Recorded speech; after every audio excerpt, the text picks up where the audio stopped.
বট্টদোৱা নৰৱা সত্ৰৰ মুক্তি আৰু সমাজকৰ্মী বট্টদোৱা শ্ৰী শ্ৰী শংকৰদেৱ উচ্চতৰ মাধ্যমিক বিদ্যালয়ৰ অৱসৰপ্ৰাপ্ত কৰ্মচাৰী পুনা হাজৰিকাৰ শ্ৰদ্ধাঞ্জলি অনুষ্ঠান পূৰ্ণাঞ্জলি শীৰ্ষক স্মৰণিকা উন্মোচন।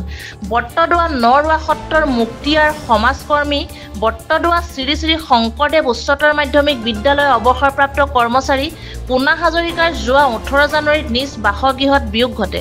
৭৬ বছৰীয়া ধৰ্মপ্ৰাণ মৰমীয়াল সৰ্বৰহী শিল্পপ্ৰাণ গুৰুজনাৰ একান্ত সেৱকগৰাকীৰ প্ৰতি শ্ৰদ্ধাঞ্জলি জ্ঞাপন কৰাৰ উদ্দেশ্যে আজি বট্টদোৱা বৰহিচা গাঁৱৰ তেখেতৰ বাসগৃহত শ্ৰাদ্ধস্থলীত এক শ্ৰদ্ধাঞ্জলি অনুষ্ঠান অনুষ্ঠিত হয়।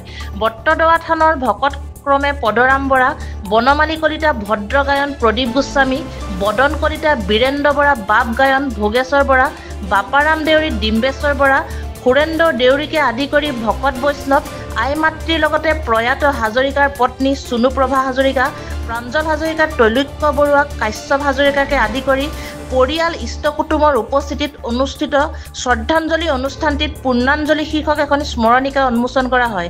আমাৰ পুনা হাজৰিকাৰ এই স্মৃতি পূৰণৰ তেখেত বট্টদোৱা নৰৱা সত্ৰৰ এজন মুখীয়া হিচাপে আছিলে। তেখেতৰ আজি এই আদ্যস্থলীতে স্মৃতি গ্ৰন্থখিনি ভকত বৈষ্ণৱ আইসকলৰ সন্মুখতে উন্মোচনী কৰা হৈছে। আমি সকলোৱে তেওঁ এই উন্মোচনী অনুষ্ঠানত থাকি আমি উপভোক্তাসকলে অনুভৱ কৰি সকলোৱে আমি দুখ প্ৰকাশ কৰিছোঁ। শিৱৰ বাবে আমি খুব ততাতৈয়াকৈ যোৱা ৩-৪ দিনৰ ভিতৰতে এইখিনি যোগাৰ কৰা হৈছিল। বট্টদোৱাৰ পৰা ইফাকুল ইছলামৰ ৰিপৰ্ট E24 লাইভ ব্ৰেকিং।